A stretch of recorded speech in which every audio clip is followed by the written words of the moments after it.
Welcome to Behind the Muscle podcast. Today's guest is an IFBB Pro bodybuilder.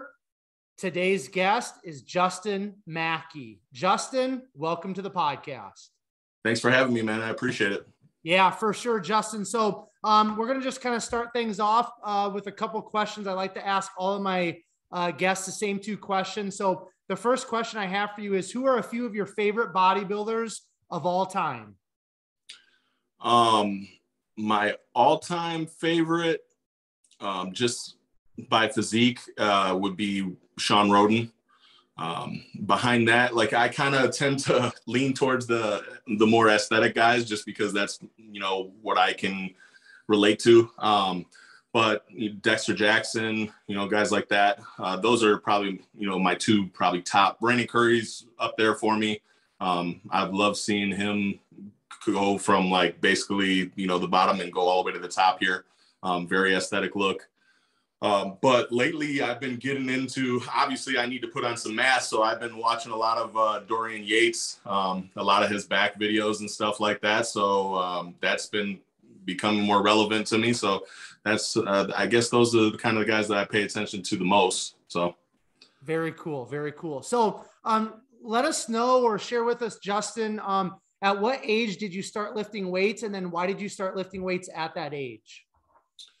So I want to say, well, I was lifting weights in high school, but not, for this. I played basketball, varsity basketball in high school. And, I was lifting weights, but it wasn't obviously for bodybuilding. And then around 19, I started getting serious about it. I met the guy that I was training with. He taught me how to train for bodybuilding.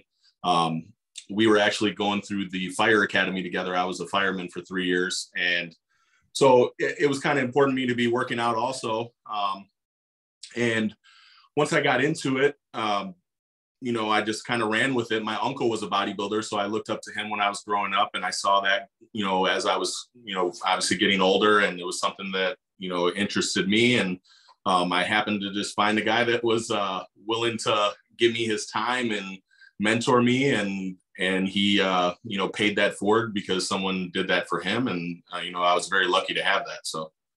Very cool. And we're going to kind of get a little bit more in depth to that here in a bit, but I want to kind of get a little bit more into your childhood and your backstory. I know your post that you put up after the Boston Pro, you just kind of mentioned some things like, you've been through a lot, you've overcome all of those things, and you're going to continue on. So just share with us a little bit, Justin, where did you grow up? I know you grew up in Illinois from your Instagram. I kind of found that, but talk about your childhood, talk about some of those early childhood experiences, talk about sports, talk about anything else that really had a huge impact on you when you were younger up to about high school. And then we'll stop there and we'll transition. Okay.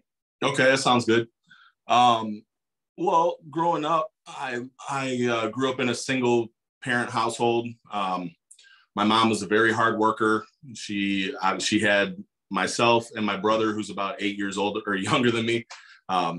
So we lived kind of paycheck to paycheck. It was a lot of a struggle just because, it's hard without two incomes in a household. So I'm not going to sit here. I don't want to make it look like this is a complaint, either, but I would like people to know that if I had to do everything over again, that I would take the hard road. I wouldn't want things to be handed to me. I think there's something very enlightened and humbling by being able to start at the bottom and kind of grow through things in life. And I think that you become a better person by doing something like that. So when you have some adversity and things like that, I think that really makes you who you are. And I actually appreciate that. Before I didn't, obviously, when you're going through the grind and everything, you don't really appreciate it as much. But after you make it through the hard spots, you kind of, get to a point where you appreciate that. But growing up, like I said, I had my mom. I don't have a big family because actually my dad was adopted. So I didn't know any of his family side. And my mom's side of the family isn't very big. We've only got 4 people around. So even now it's just my grandparents, my mom, my brother, and then I have an aunt. So, I mean, other than that, I don't really see anyone or talk to anyone. And so we kind of rely on each other very much in order to, you know, keep everything together. Christmases, you know, holidays, all that stuff is small. It always was. But we struggle with money. Luckily, my mom had my grandparents there to help her out when she needed to. You know, I kind of grew up playing basketball, and I got into sports, and I got into, you know, a team setting. And luckily I had some friends that, you know, were able to, you know, take me in when I needed stuff and, you know, this and that. And I had a lot of really good friends growing up that I still talk to. I've got friendships for, you know, some my whole life, you know, 20 years. I've got a lot of really good friends, and I've actually made some the last few years too. But it was definitely a struggle. Like I said, we never really had much. I started working when I was like 12 years old. I had a paper out. I mean, this is making me sound old. I mean, I was passing out advertiser papers for like 10 cents a piece, making like $10 a week. So I started doing that. And then I started, you know, I just had to keep on making money because I wanted things, and my mom didn't have the money to, you know, give me like, you know, other people did. But so I started busting tables at a restaurant, started making a little money there. And then I started selling shoes at like an athlete's foot after that. And then I worked at a couple of retail clothing stores. After that, I started waiting tables. And that was basically into bodybuilding into about 18 when I started waiting tables. So like, I just, you know, I kept moving and kept going forward, and I kept, you know, working as much as I could to support myself. And then, like I said, at 18, I started waiting tables, and then I actually moved out on my own at 18. That was a big, a big move too. I didn't have a lot then either then, you know, so I was always going paycheck to paycheck, and I was trying to figure out ways that I could get out of that. So that's pretty much my upbringing. There's a lot of background to the things that happened to me that I probably won't go into because I don't want, you know, all of that stuff out there. But it wasn't the easiest thing, but I fought through it. And there's like, I think that's why I really enjoy bodybuilding. I feel like that stuff helps me get through all that stuff. It pushes me through sets. And actually, like, when I used to train really, really, really angry. And I found that I train a lot better when I'm in a better mood. So I know a lot of people say like, oh, you need to take all that stuff out in the gym. Like, I like to have a clear head when I go into the gym and train. I like to, you know, make sure I'm having a good time, make sure, you know, this is, you know, I kind of fell out of it with bodybuilding because I was angry at a point, and I've gotten to the point where I'm starting to enjoy it again. And that's been really nice for me because I really do appreciate bodybuilding and everything it's done for me in my life. So, yeah. For sure. So I do want to, we don't have to get into details like you said, but I do want to touch on a couple things or bring a couple things out in terms of things that you've learned. First of all, talk to me a little bit more about basketball. Because growing up in Illinois, I'm sure, I mean, you're probably a huge Bulls fan, right? Yeah. Michael Jordan is draped all over my house as we speak. I've still got some of the old newspapers from when they won championships and stuff. I've got all the playing cards. I've got the jerseys. I've got the shoes. I mean, that was my idol growing up. So I watched every single Bulls game. Like I said, we didn't have a lot of money. So I watched a lot of them on my TV, and it was like a 6-inch TV in my kitchen, and my mom had the antennas up, and we'd catch the games on WGN. And that was amazing to me. I loved it. I'd sit there and watch the whole game, you know, by myself. My mom really didn't get into it too much, but yeah, Michael Jordan and all those guys, Rodman, Pippen, like I could name you all those guys. I could go through all that. I could go through all their stats. Like, that was my life, man. So, and I started playing basketball. I mean, I was in my backyard at my grandparents' house shooting baskets, you know, third grade. I remember third, fourth grade. And I went all the way through. I played all the way through high school, and I really enjoyed it. Wasn't very big, played point guard, but more defense than offense. But it was fun for me. For sure. So I want to just kind of ask you then, Justin, you know, because of the, you know, the environment that you kind of grew up in and stuff, when you were a kid and even maybe into adulthood, did you have a little bit of a chip on your shoulder? And if so, were you able to use that to your advantage, or did that kind of hold you back at times in your life? You know, with people, I did have a very big chip on my shoulder, but I think people take it personally sometimes. They don't realize like what I've been through and why I'm the way that I am. And they haven't seen the whole struggle. I think definitely now, like since things are going really well in my life, you know, people that tend to meet me now don't understand the chip on my shoulder with certain things, just because they, like I said, they haven't seen what I've been through. They haven't seen my struggle. So yeah, I think that at some point, I mean, with bodybuilding, it definitely helped me, you know, achieve a lot. You know, I went through a lot, and I wouldn't take no for an answer. I kept on knocking until I made it happen.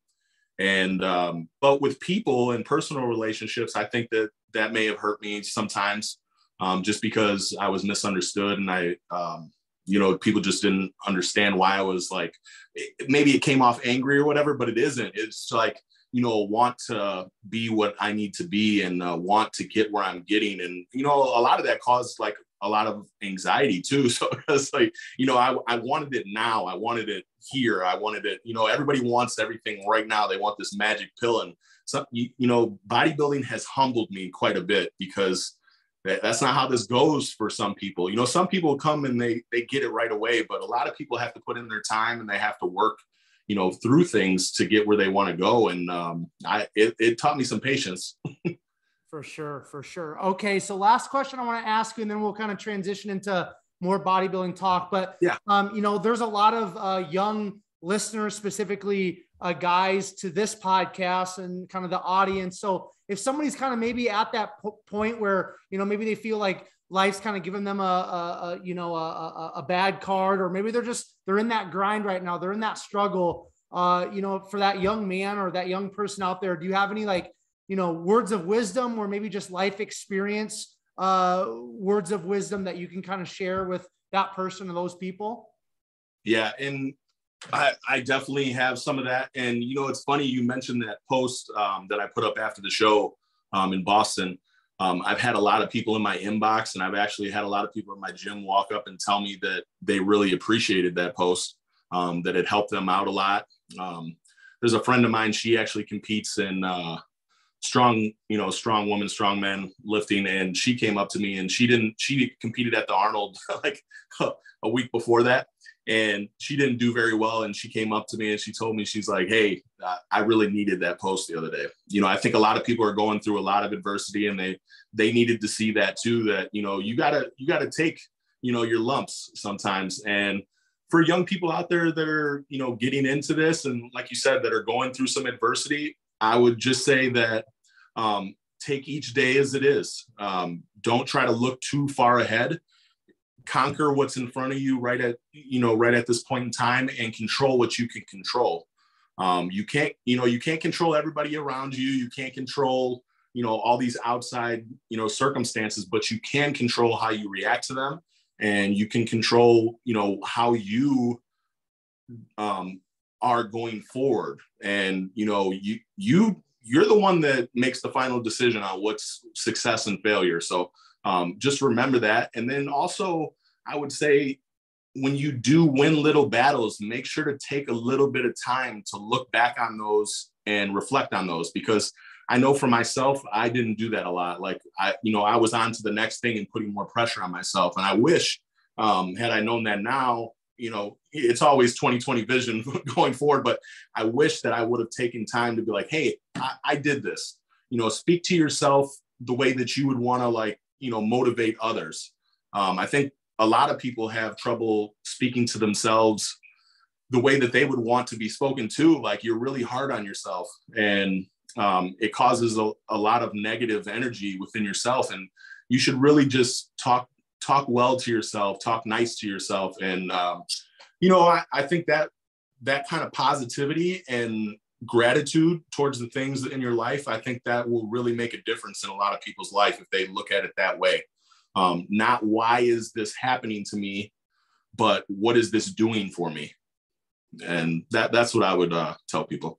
Love that. That's awesome, Justin. So let's move a little bit or transition a little bit into kind of the bodybuilding journey and bodybuilding talk. So you mentioned at 19, you kind of got a little bit more serious about the weight training. You had somebody in your life that kind of taught you how to lift weights or kind of bodybuild. So why don't you talk about that person, talk about really getting more into bodybuilding. And I also want you to talk about getting into being a fireman and kind of pursuing that career, because that had to have been a pretty big step for you career-wise when you were younger. So just talk about the career, the bodybuilding, the beginning of the bodybuilding journey, kind of just how those two came together.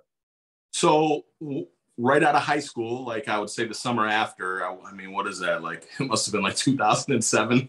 Man, I'm getting old.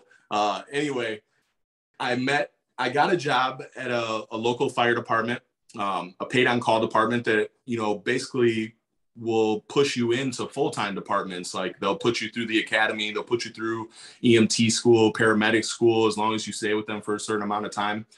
So I met this guy, his name was Luis Castellanos. He went through the fire academy with me. We were on the same shift together, and he saw me. For some reason, he took a look at me and was like, man, this guy can be a bodybuilder. Like he should be doing this or whatever. So he decided, and actually he used to work out at the same gym as my uncle did. So they kind of knew each other.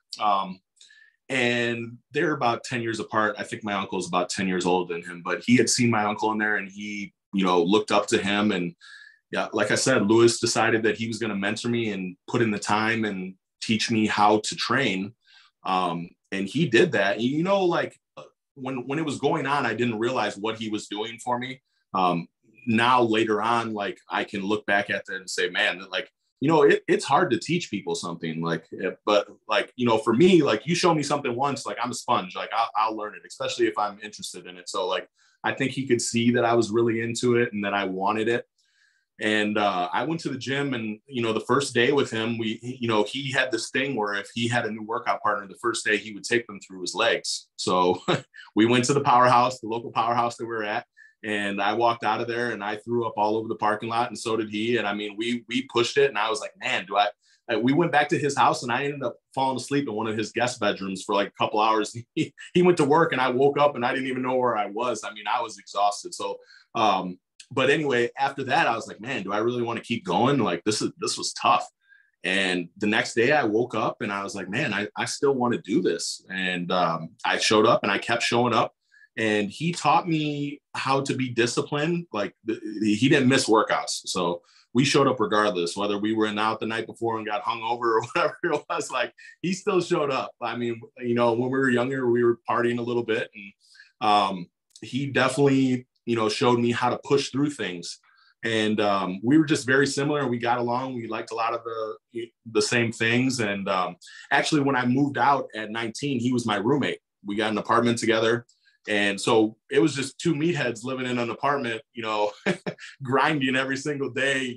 We would train together. We'd get off work, and we'd make our meals, and we'd have everything set up. We'd sit in front of the TV and, throw down all of our food and everything. And it was like, it was nice having someone to do it with.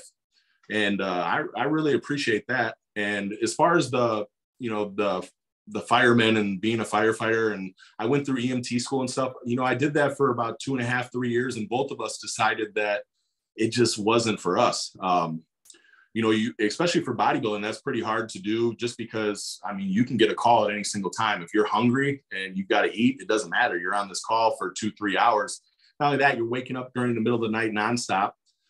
It's not really conducive for a bodybuilding lifestyle. So both of us actually decided that, we didn't really care to do that anymore. And we stepped out of it, and we actually opened up a small training studio together. So we did that for probably about almost 6-7 years together. And we actually, the training studio wasn't going the way that we kind of wanted it. And we kind of had a little bit of falling out, and we reconnected, and he actually got to see me step on a pro stage for the first time in Boston, which was really, really nice. And he actually had reached out to me, and, you know, we kind of squashed everything. And at the end, it was really nice because he's like, hey, just so you know, you're still my favorite IFBB Pro. So that was really nice of him. But yeah, so we're doing really good. And I'm hoping that I can get him back in the gym with me and training with me at some point too. I'd like to see him. He was a really good bodybuilder, and I still think he can do it. I think he's like 43 right now, but he can get in that master's class and whoop ass. I actually prepped him for a show in 2017 or 18. He did Masters Nationals and he took 4th. So we were close. So I think he's got one more run in him. I think I want to see. I don't think it's over for him yet. So we're going to see about that.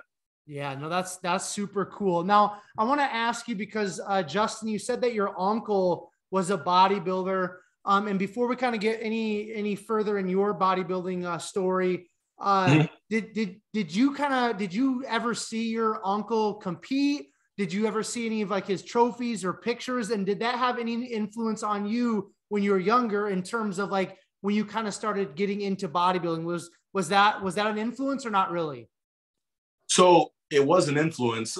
Actually, like, so a lot of the times I lived at my grandparents' house growing up. You know, like my mom didn't have enough money or whatever. We'd go live with them until she got on her feet, and then we'd get back out there. So, but anyway, my uncle lived at my grandparents' also because he was a bit younger than my mom. And so like every time I came home, like he'd be outside in the summers or whatever, I'd get off the bus and I'd run up, you know, the driveway, and he'd be out there and I'd start flexing on him. So like, you know, I'd throw up a front double bicep. We'd run to the bathroom and we'd start throwing in poses and stuff. And he actually never got on stage. He wasn't into getting on stage. He wasn't into the whole getting in your underwear in front of people. So he never did that, but his wife did. She competed and she was a bodybuilder and she was very good. So when he started dating her, obviously before they got married and stuff. So like I said, they'd be sitting outside when I'd be getting home and hanging out, and I'd come up and I'd run up on her and I'd throw some flexes on her, you know? So it definitely was. And I saw him growing up. I saw him doing it. I'd see him eating his food, his meals, his prep meals all the time. And he would diet with her when she was going into shows. He just wouldn't step on stage. So he lived the lifestyle. He just wasn't into it. And actually,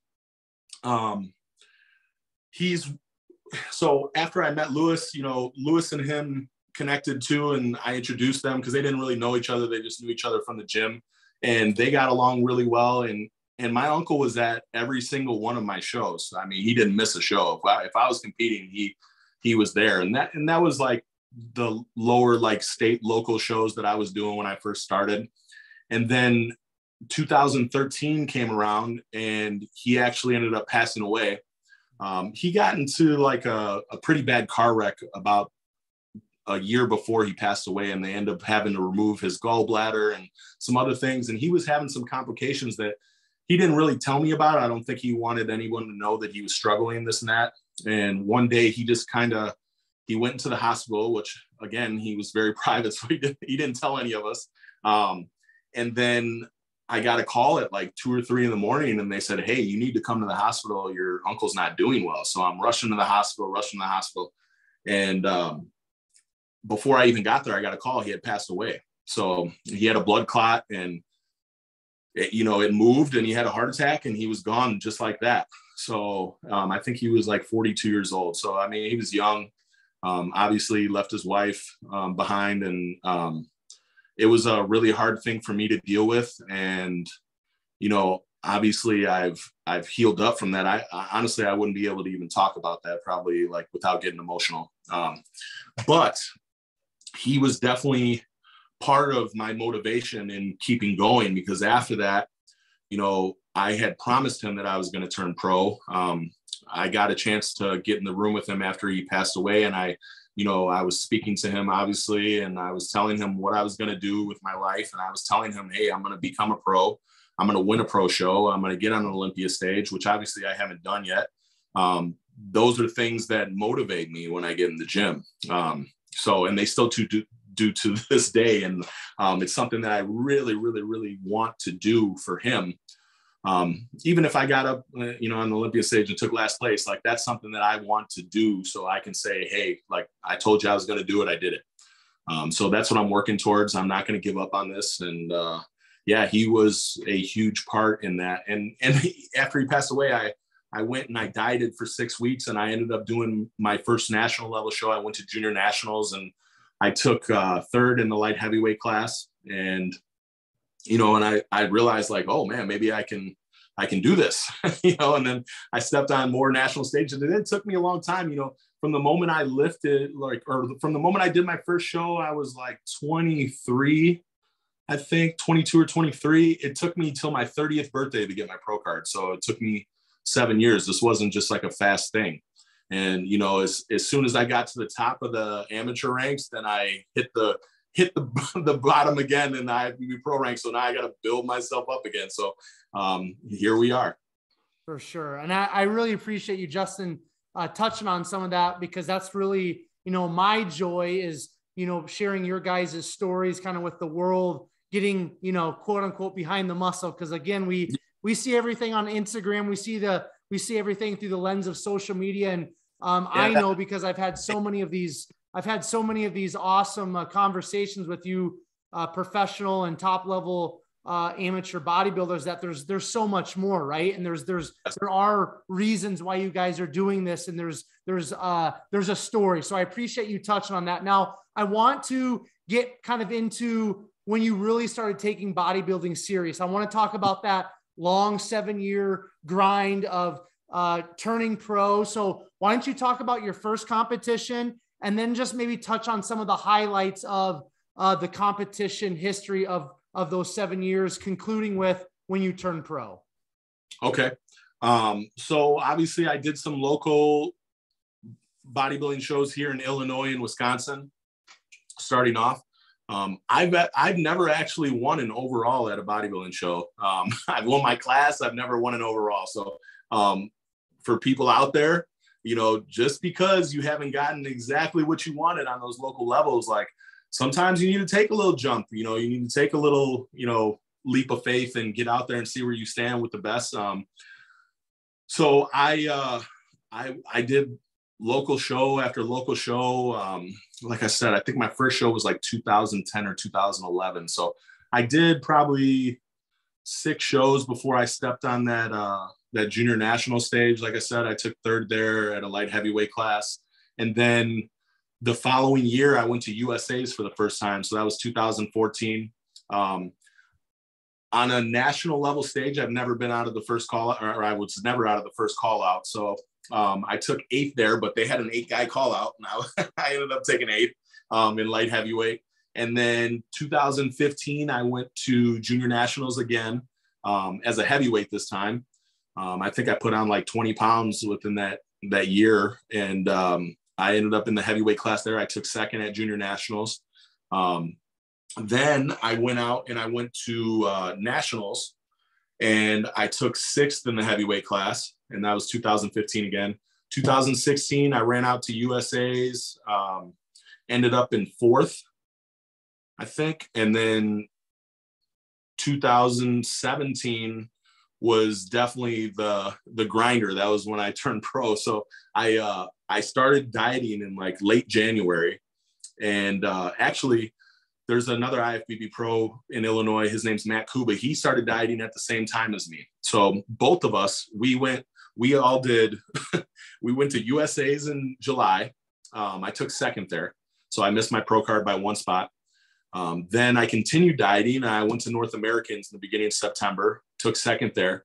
So like at this point, I'm like, man, should I just call it for the year? Because, you know, I don't think I can handle another 2nd. There's no worse place than 2nd. I'm going to tell you that right now, because that eats at you every single day when you take 2nd. So anyway, so I took a couple weeks, and and then I decided to tell my coach at the time, I'm like, hey, do you think that we can still pull this off? And he's like, yeah. So I continued dieting all the way through. And then on my birthday, November 17th was nationals, my 30th birthday.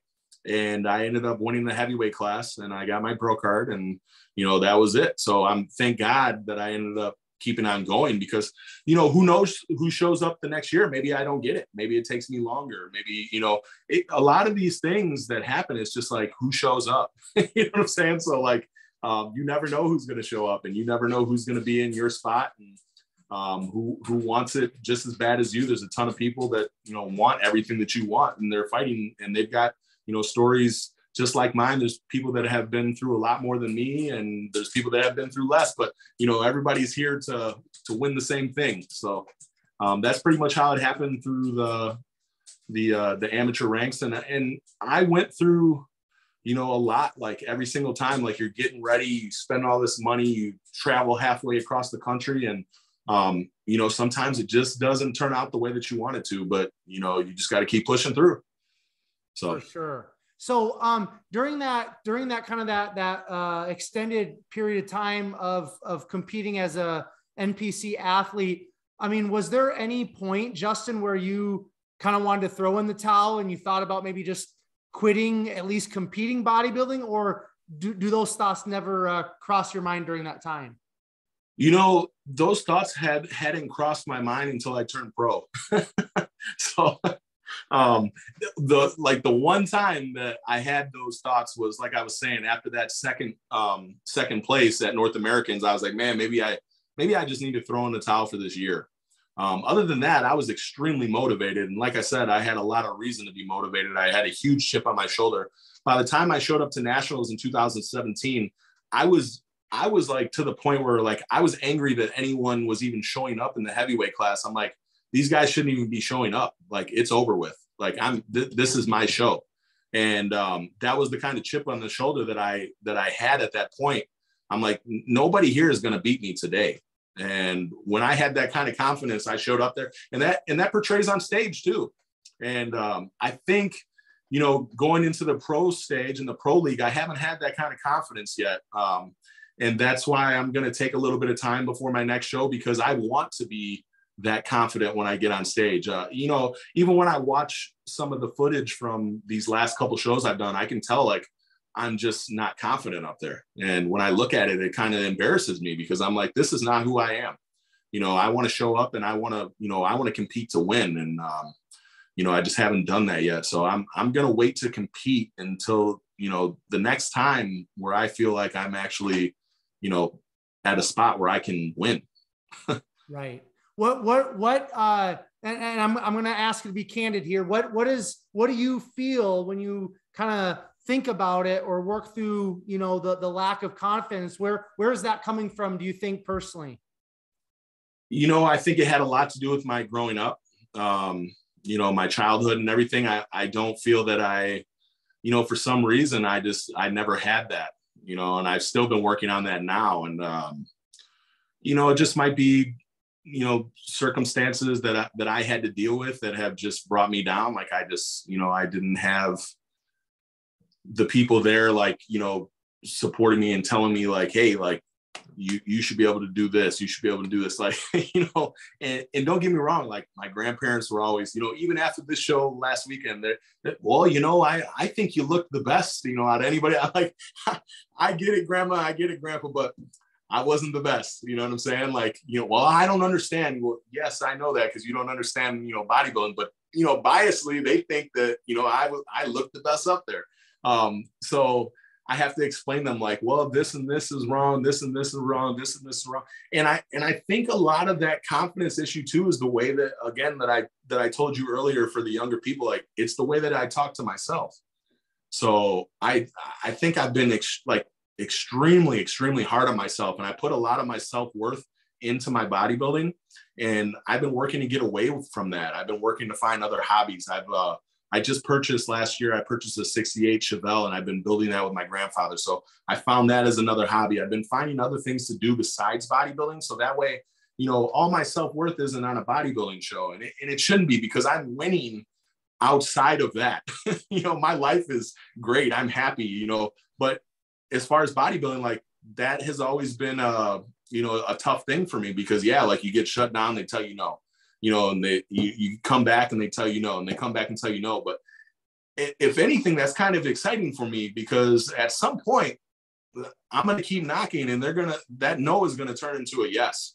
And if I keep just working the way that I'm working, and I keep my head on the way it is, and I keep on focusing on all the good stuff and the gratitude, that I have for the things that are in my life right now, I think a positive attitude is going to help me out a lot more with that confidence. And actually, you know, the guy that coached me for this Boston Pro show, you obviously probably know of very well. His name's Nick Walker. He helped me a lot, you know, this year with my confidence too. He's always been positive with me. You know, he's never said a negative thing to me. And I need that. You know, I need somebody there to be like, hey, we can do this. We're okay. Like, even after the show, he reached out to me. He goes, how you feeling? I said, well, I'm not really feeling like great right now. He's like, don't worry about it. We'll get it. He's like, we know what we need to do. We'll correct it.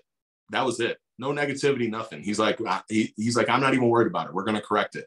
So that's what we're going to do. You know? Love that. Now, since we're there, I don't want to get too far into the Boston Pro, because I want to kind of end up there, but since you brought up Nick, I had already written down his name to kind of talk about that, because I knew from one of your posts and listening to another podcast that he coached you for the Boston Pro. Talk to me a little bit, or talk to us a little bit, Justin, about how that relationship came to be, and how he became your coach, at least for this show and moving forward. Well, Nick and I used to compete against each other all the time on the national stage, and he's always a really nice guy. And, you know, like he was going through the same thing as me. I think he can connect to me with, you know, the adversity. Everybody's telling him, oh, you can't do this. You can't do this. You're never going to do this, you know, blah, blah, blah. Well, he was getting, you know, I was beating him on national level stages. And then, you know, we got to the pro league and he got his pro card, I think maybe the year after me or the year after that. But then all of a sudden he just took off, man. And, you know, he reached out to me, you know, after my last showings last year, and I was really down, you know, cause I just, you know, I don't ever show up to lose, you know. When I show up, like I want to win. Like, this isn't like, and I think every single guy on that stage thinks that they can win. Otherwise they wouldn't show up. So I wasn't having a really good time. And he said, hey, well, you know, I'd love to help you, you know, if you want the help or whatever. And I accepted that. And, you know, he just, you know, he had told me, he's like, you know, or he asked me if he could help. And I was like, well, you know, what do you need from me or whatever? He's like, I don't want anything. I just want to help, you know? And that was just really awesome of him. And I mean, it was just a really nice thing to do. And I really appreciate that friendship. And he, you know, even in, like, I'm sure his life is much busier and hectic than mine is, but he, even this morning, reached out, hey, how are you feeling? Takes the time out of his day. Like, and, you know, I've got a ton of friends like that. And I express gratitude towards that all the time. When you're checking up on people, seeing how they're doing, you know, like some people need to see your name come across their phone, like, you know, so reach out to your friends, reach out to, you know, your family, make sure everybody's doing okay, and give them some uplifting words. And I try to do that too. And he's just been a very positive influence on what I'm doing here. So. Very cool. Very cool. So I want to take a step back here before we get into the pro talk. You know, when you won your pro card, what were the feelings and emotions like at that point for you, Justin? Because that had to be a pretty awesome achievement and moment for you in your life. You know, what's funny is, like, it didn't hit me until, I mean, I knew I was going to win. And then, I got off stage, and then I went in for the overall, and I lost the overall, and I got off stage off the overall, and I got backstage, and I just kind of, like, you know, it was like, it hit me, but I wasn't just aware of what I just did for, you know, myself. And I kind of just took a second, and I was just like, you know, shocked by it. And then I woke up the next morning, and, you know, and I still got this big chip on my shoulder. And, you know, it's back at it again. Like, you know, like I said, I'm just very hard on myself, and I need to not do that because it's not good for me. So, but I was definitely emotionally, like, driven. The next couple of days after that, I was just, you know, I was looking at my trophy. I'm sitting there, you know, staring at it and thinking about all the tough times that I had, and, you know, how hard I worked to get this. You know, I had dieted for almost 10 months, you know, to get that trophy. I mean, that's a long time. If you ask any bodybuilder, that's my body was worn out. I was, exhausted. And then I went on a 10-day cruise after that. And I just, I left right out of Miami. I had already had it all planned out, and I went and relaxed for, quite a bit of time before that. So it definitely was one of the highlights of my life, doing something like that and accomplishing that. And no one can take it away from me, which is, I love that too. Did earning your IFBB Pro card, did that kind of change things for you in regards to, career-wise and, people reaching out to you, people trying to connect with you on social media, wanting coaching? Like, how did getting that pro card kind of change your life, or change maybe your career, or kind of maybe a direction that you were going with your life before you were a pro, if it did? So after I got my pro card, I still had that personal training studio. And like I told you, it just didn't go very well. We were losing money. And, I decided to go another route, and I ended up buying a restaurant, a little pizzeria in the town that's pretty much I grew up in. And I bought it from a friend. It was I don't know how I want to say this nicely, but it was the worst thing that I ever did. Career-wise. I hated the food industry. I had already worked in it, for years, and I knew that, but I thought maybe owning the restaurant would be a bit different. It was actually much worse. So, but yeah, I had a lot of people reaching out for coaching and stuff, but I didn't have time for it, and I didn't really care to do that kind of thing. And I got into the restaurant, and I was so busy every single day. For the first 3 months that we had the restaurant, I worked like, 10:30 to 10 at night, and I didn't take a day off. So like, you constantly have to be there. You constantly have to be, it's a grind every day. You're ordering food, you're dealing with the customers, you're dealing with the employees. You got the health department coming in, you got this and that. But I won't say that it was all bad, because I actually started a meal prep company out of there.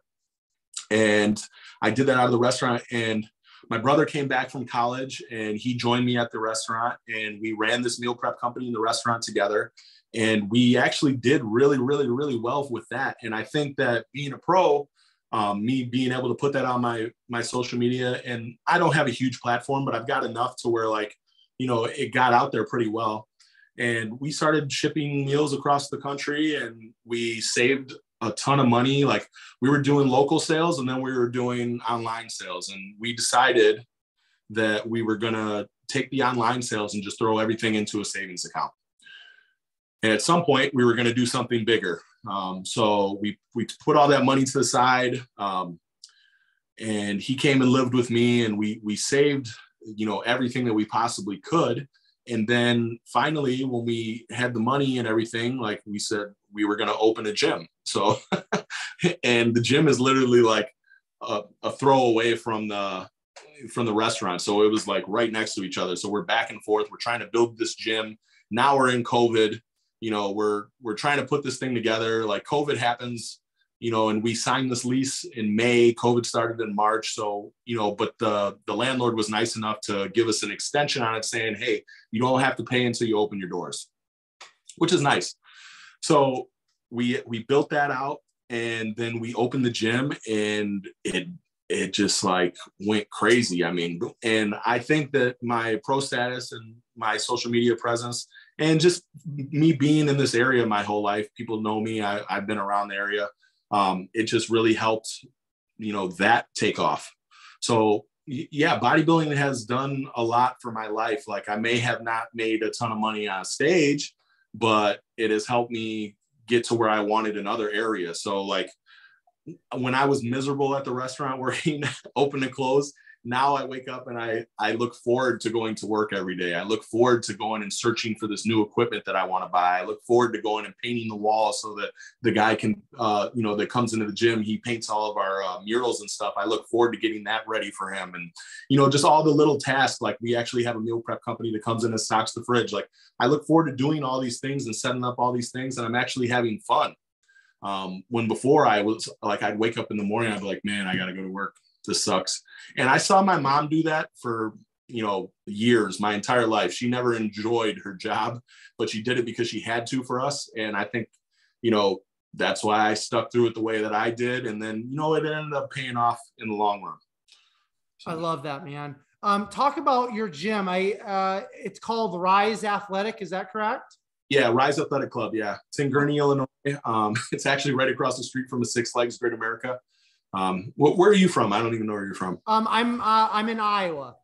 Oh, you're not too far. Yeah, I'm on the western side of the state, so it's a little bit of a jump, but we border each other state-wise at least, right? Yeah. Yeah. Well, I mean, like when we were working at the restaurant, a lot of people from Iowa would come in and they'd go to Six Flags, they'd stay for the weekend, they'd stop in the restaurant.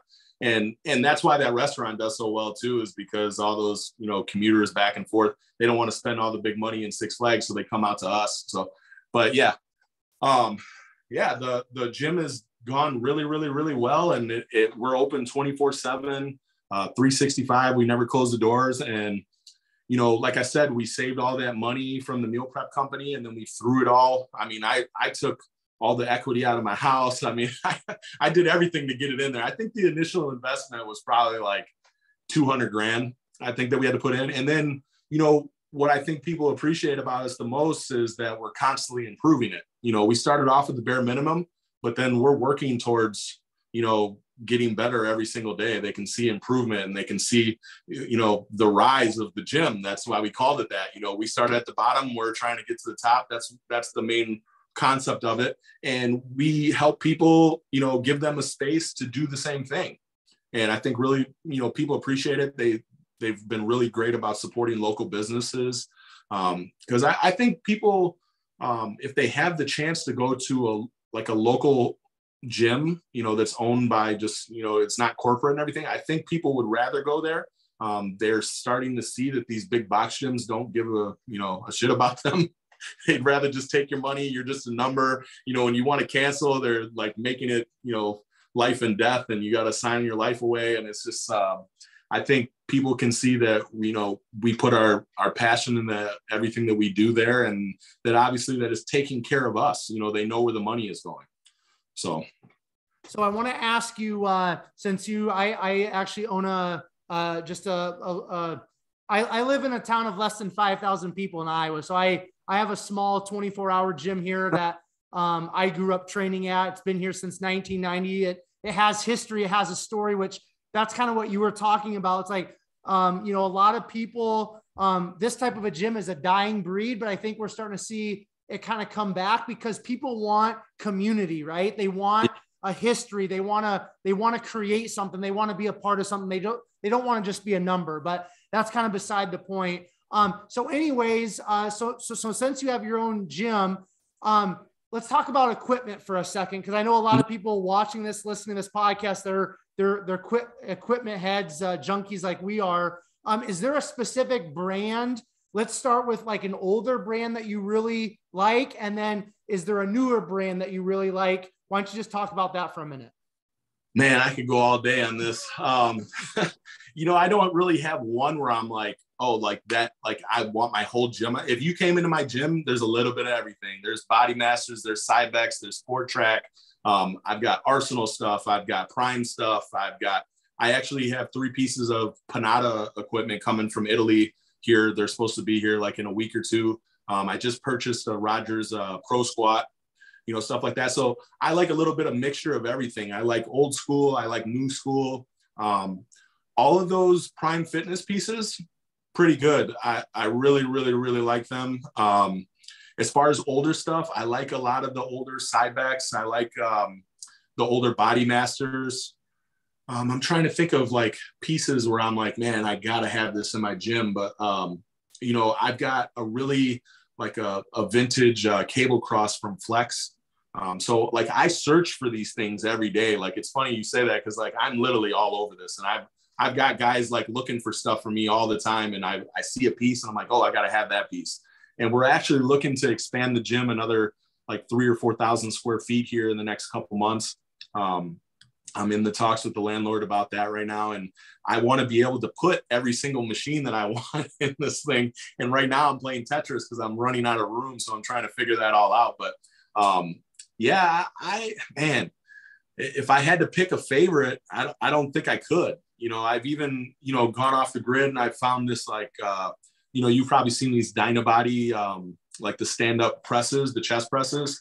That was really cool to find. I mean, I have a little bit of, or we have a little bit of everything in the gym, and we just keep on bringing stuff in as we can find it. You know, that's the hard part about this too, is that because everybody is opening up their own gyms and everything, the equipment market is out of control. It's like finding an old car, you know, like they don't make them like that anymore. And the price for them is premium right now. So, I mean, you can pay, you know, $4,000, $5,000, $6,000 for like a really nice, you know, piece that was made 30 years ago. So I don't think people understand. I think right now I'm probably, like I told you, the initial investment was probably like 150, 200. I guarantee we're over $500,000 by now. I mean, the money we reinvest probably like between 12 and 15 grand every single month into the gym. So like we're constantly bringing up stuff, and now it's like little maintenance stuff. I've got a guy coming in for the upholstery next month. He's going to change everything to the same color. You know, that's going to, I don't think people understand how much stuff like that costs. Each pad is going to be $57. You know what I'm saying? And I've got probably 100 pads in there that need to be changed. And then on top of that, you know, you like look at a weight plate at a gym, that's $90 a piece at least. Look at all the plates in a gym. Like, think about that. Like, you know, like, I don't think people understand how expensive, you know, and then I have people like messaging me, like some of the members, and they're like, hey, you know, will you get another Stairmaster? I'm like, oh yeah, let me just go buy a new car. You know what I'm saying? This is 10 grand. So, you know, it's hard to see it, but people see that we're spending the money, you know, we're not just taking. No, like for us to get it where we want it, I would say it's probably going to take a good 5 years, and we're almost 2 years in. You know, we're just slowly finding things. And then even like I said, when COVID hit, we were just trying to find plates in general just to bring in the gym. So now I'd like to take all those plates and I'd like to make them so they're all the same. And then I'd like to go find a good dumbbell set so they're all the same. Like, you know, there's little things that, but people see the progress and they see that we're trying. And I think that they appreciate that the most. 100%. And you know what, Justin, I found, and I'm a little bit different because it's a small gym, it's a small community, but still, you know, just small improvements, you know, every 6 months, every year, like the people that continue to support you and support the gym by being members, you know, doing the personal training, like they value and they appreciate those small little changes. Like in the beginning, they might be a little bit bigger, but over time, there's only so much space that you have. Yeah. There's only so many changes you can make, but yet, you know, just making sure things are clean, making sure you're adding a thing here or there, whatever, getting a new treadmill or step mill here and there. Like, people see that and people will continue to support that. So yeah. I love that. I want to ask you one more kind of business related question. Then we're going to finish up talking about your pro bodybuilding career, what your future holds, and then we'll be done. So, you know, being a business owner, it's unlike anything else, right? And you don't really know what it's like until you do it. What's kind of like one or two of the main takeaways up to this point of being a business owner that you can maybe share with all of us so that we can kind of maybe just learn from some of your experiences in that? So are you talking about as far as like how to be successful, or you're talking about just, I mean, success, failure, just anything that you would say, man, like I've learned this being a business owner? Okay. One of the biggest ones is if you don't take a risk, you're not going to get to work for yourself. So that's the biggest thing. You have to go all in on it. And a lot of people, you know, and there's nothing wrong with working for, you know, other people. People do that and they have great careers and they love it and they love working for somebody else. Entrepreneurship is not for everyone. But if you're going to do it, you have to go all in. You cannot half-ass it. So you got to put everything in. Like I said, I put my whole life on the line. You know, my brother and I put our savings together on the line for the gym. And I think that you've got to make the move in order to you know, figure out if you can or you can't.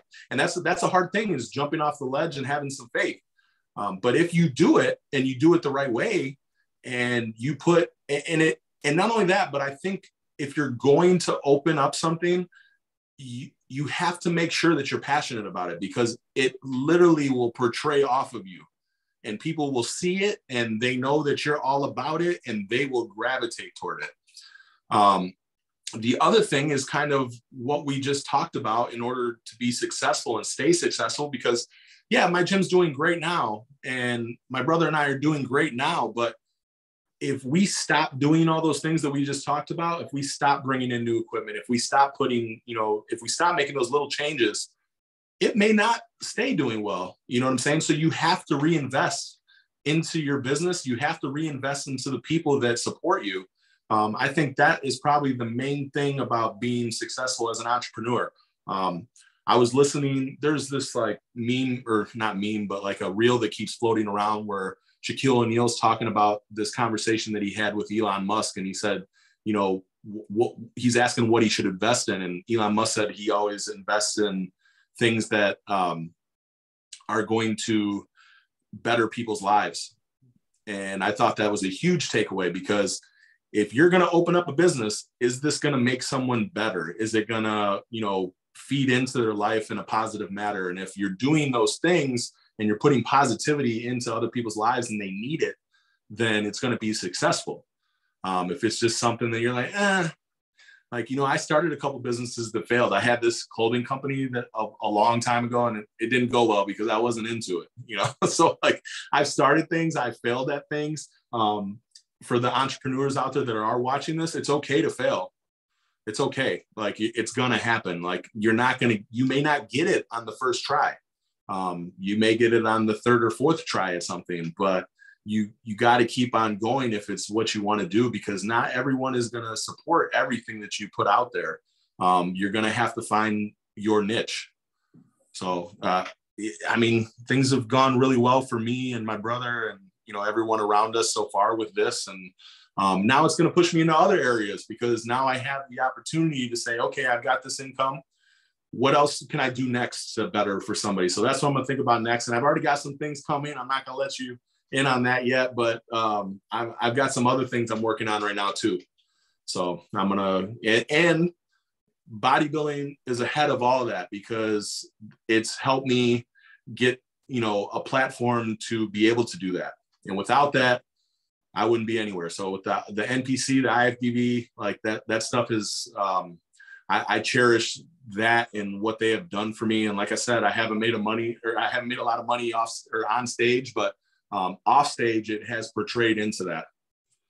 Very cool, man. And I couldn't help but kind of, think about when you're talking about entrepreneurship, Justin, how it relates to bodybuilding, right? You're talking about, sometimes you're going to fail. You might not get the first, second, or third time. Like that's life. That's bodybuilding. That's business. It's kind of a thread just throughout this experience as a human being, right? So let's finish with just kind of a touching on your pro career. I know, God willing, there's a lot ahead, but why don't you just touch on your pro debut? What was that experience like? And then just maybe touch on a couple of the shows that you've done. I know you did Chicago last year. Obviously, you just did Boston like less than 2 weeks ago. But talk about your pro debut.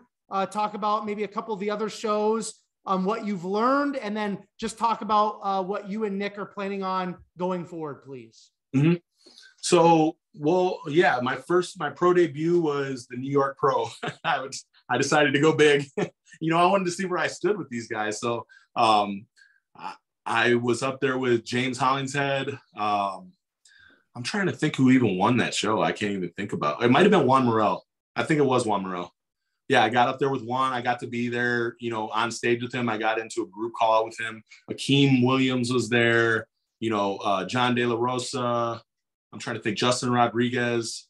There was a bunch of them. It was an awesome lineup. And I think Tim Budsein. There was a ton of guys. So anyway, like, as my pro debut, I wanted to get up there and see where I stood with a lot of these bigger names. So I'm like, I'm not going to do one of these smaller shows. I'm going to go jump into the New York Pro and see where that's going to go. And I ended up top 10. I ended up 9th place. And I wasn't happy with it, but I got to stand up there with some people that I've really looked up to for a long time, that I've seen, when I started bodybuilding, there wasn't Instagram. There wasn't, I think a lot of these newer people to it, like they don't, I kind of wonder, like, would some people do it if Instagram wasn't there? Would they do it if there wasn't this, like, feed for attention all the time. Like when I started this, like I did it because I wanted to do it. Like I didn't care whether anybody was seeing it or not. So it's become a different, world. Even when I started, there wasn't even men's physique. So now we've got classic physique. It's evolved every single time. So, but anyway, so I did my pro debut. That was in 2018, I think. And then 19, I did Chicago. I did Chicago. No, or maybe it was 20. Might've been 20 that I did. Yeah, because it was COVID. I did Tampa. And I ended up 7th there. Hunter Labrada ended up winning that show. And that was, obviously the lineup was a bit depleted because of COVID and nobody could really travel anywhere, this and that. So I did that show. And then I did do Chicago a couple times. I did Chicago here. That must've been in 19. I did Chicago. And I didn't do very well. I didn't even place there. And then, like I said, 20, I did Tampa. And then 21, I went down to the Chicago Pro that was in Atlanta.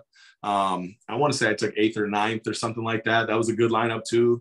And then I went to Tampa, and I think I was, I don't even know. I think I didn't really even care about that show that much because I had already gotten waxed up in Chicago and I was ready to take an off season, but I had already signed the contract.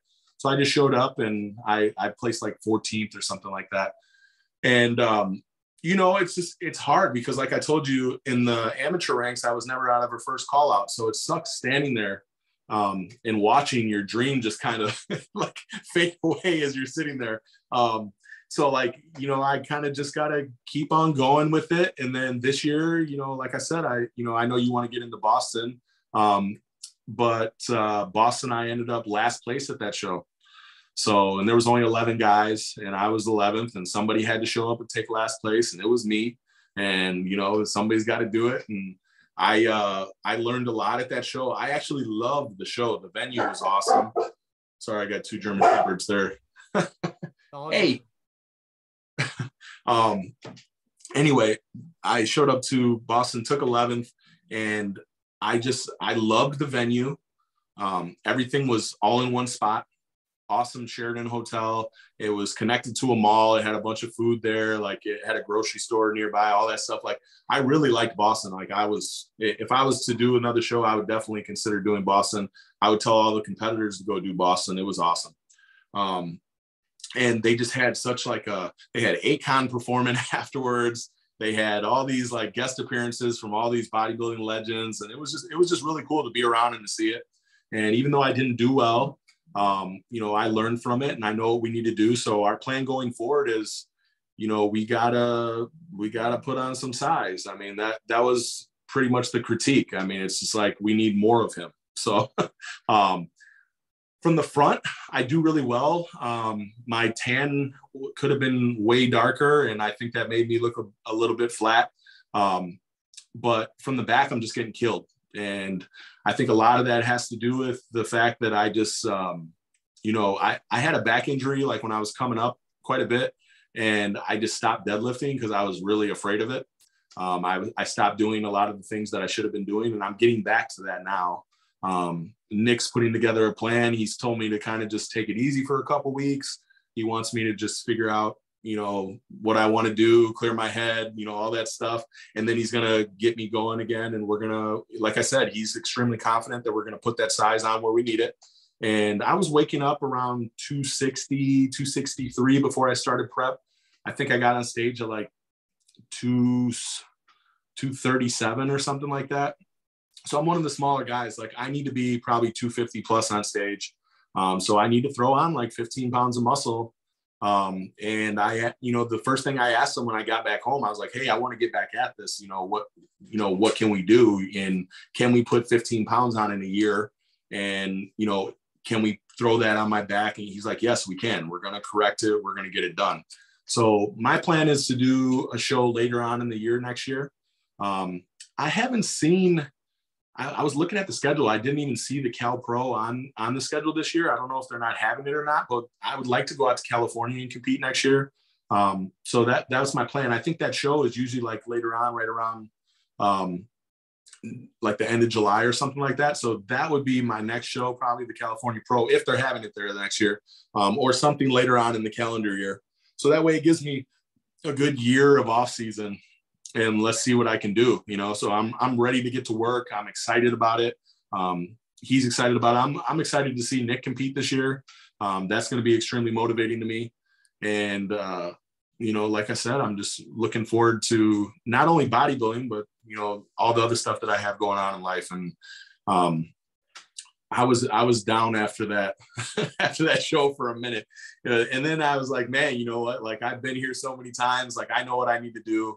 And I need to show up better. I need to be better. So I want to ask you, because I'm a huge bodybuilding junkie. I don't compete in the NBC. I compete in a different organization, but like I follow the NPC and the IFBB because that's where it's at, right?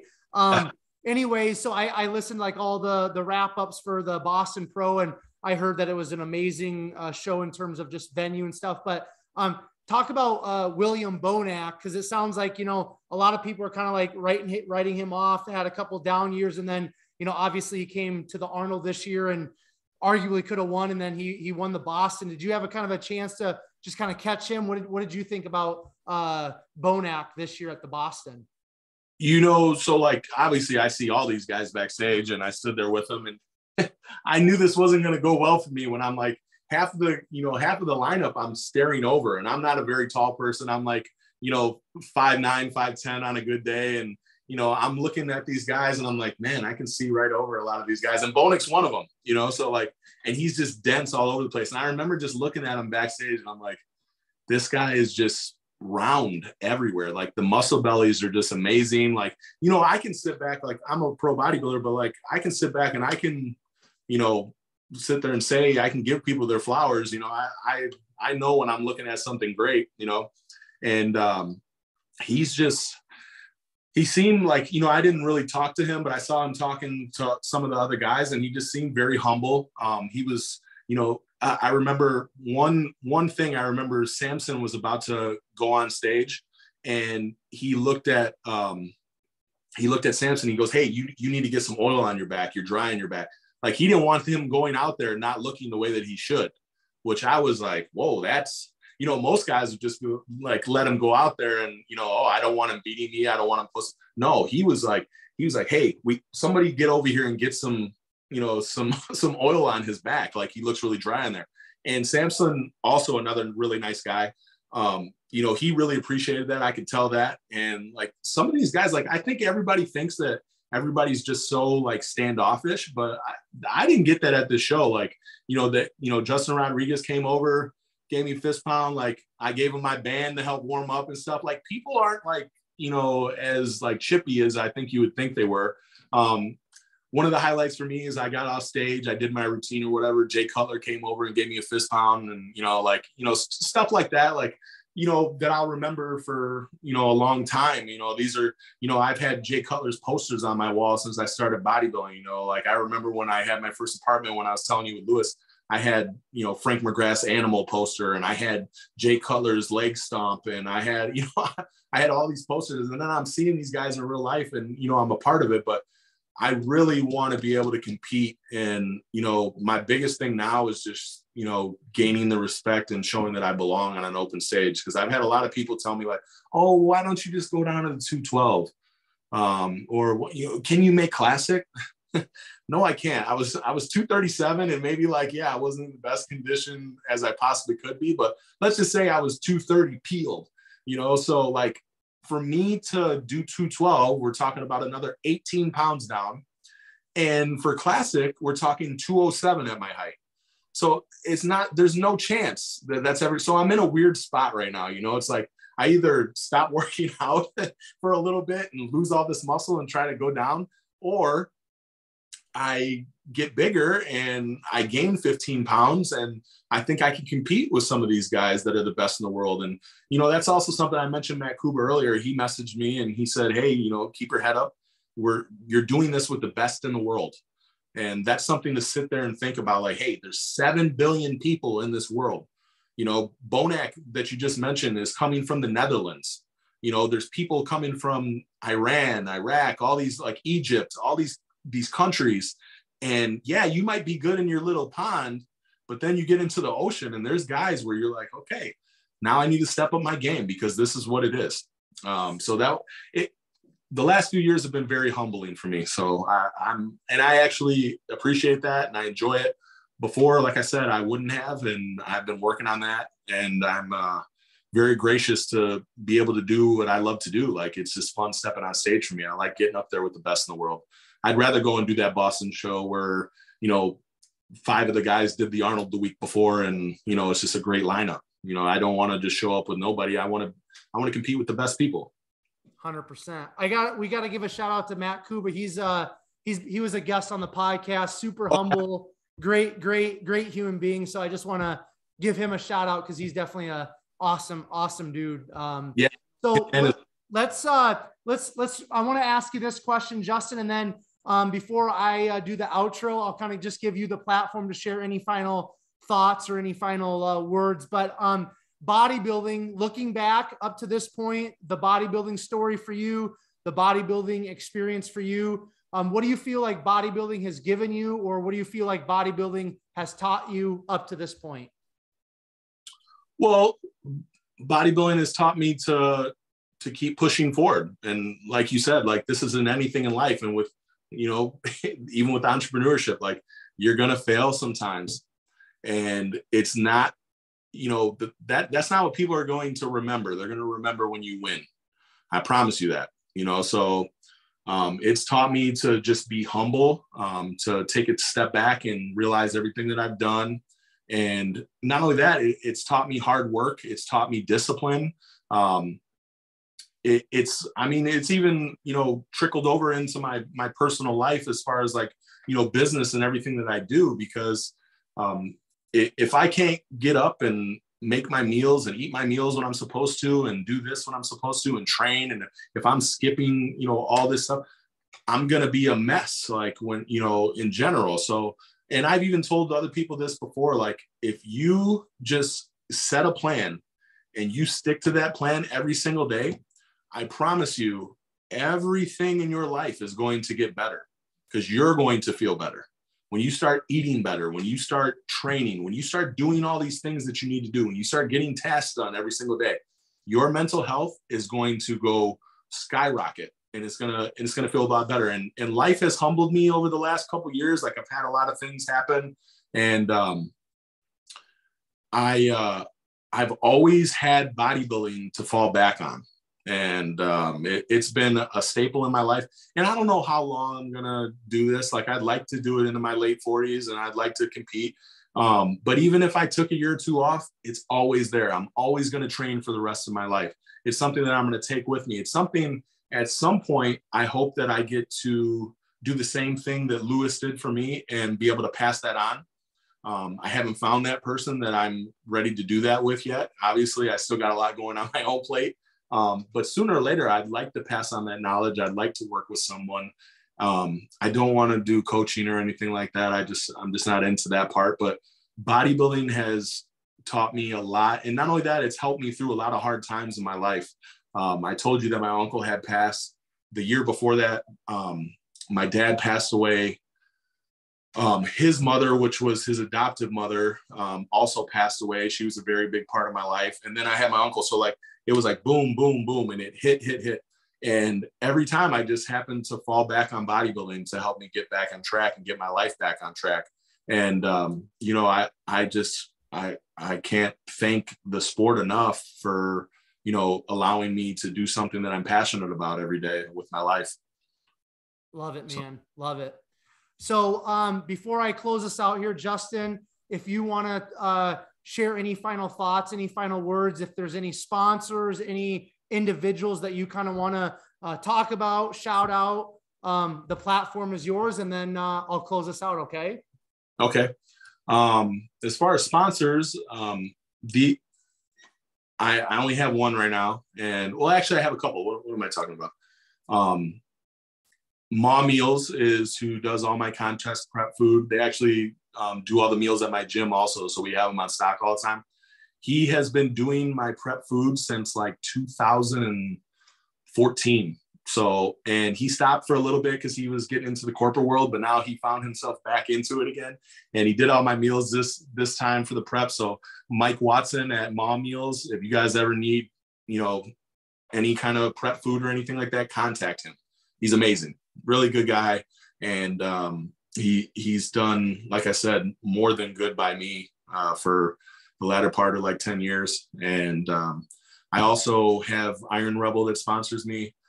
My good friend Luke Carroll is a part owner of that, and they've stuck by me through all this stuff. And they, he seems to believe in me, and he, just as my friend, he's just always been positive and everything. And the clothing, the power gear, all their knee sleeves, all that stuff, amazing. It's top notch.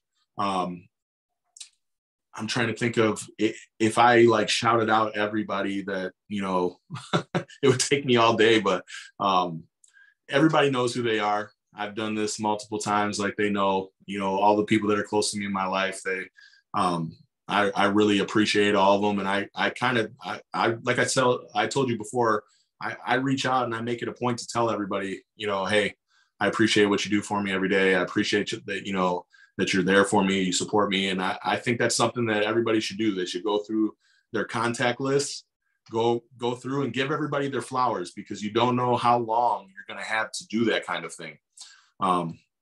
That would be the biggest thing, because you never know how much time you've got left. You never know what can happen. I mean, anything can happen, everything can happen. So just give everybody their flowers while they're here. Tell everybody that and that's going to make you feel better. Gratitude kills all negativity. If you can express gratitude towards people, you're going to feel better every single day. Getting control of your mental health. So that's that.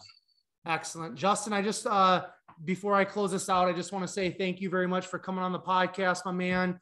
Thanks for being candid, sharing your story, and just giving us some bodybuilding, business, and life insights. It's appreciated. Okay. Not a problem, man. Thanks for having me. I appreciate it. For sure. Those of you who are tuning into another episode of Behind the Muscle podcast, just as we close out this conversation with Justin, I want to say thank you so very much for tuning into another episode of Behind the Muscle podcast. If it wasn't for all of you, the podcast wouldn't exist. I appreciate all of you who have subscribed to the YouTube channel. Those of you who are following on Instagram, it's greatly appreciated. I appreciate all of you. A couple of quick things as we close out. If you would do me a huge favor, if you haven't done so already, hit that subscribe button on YouTube.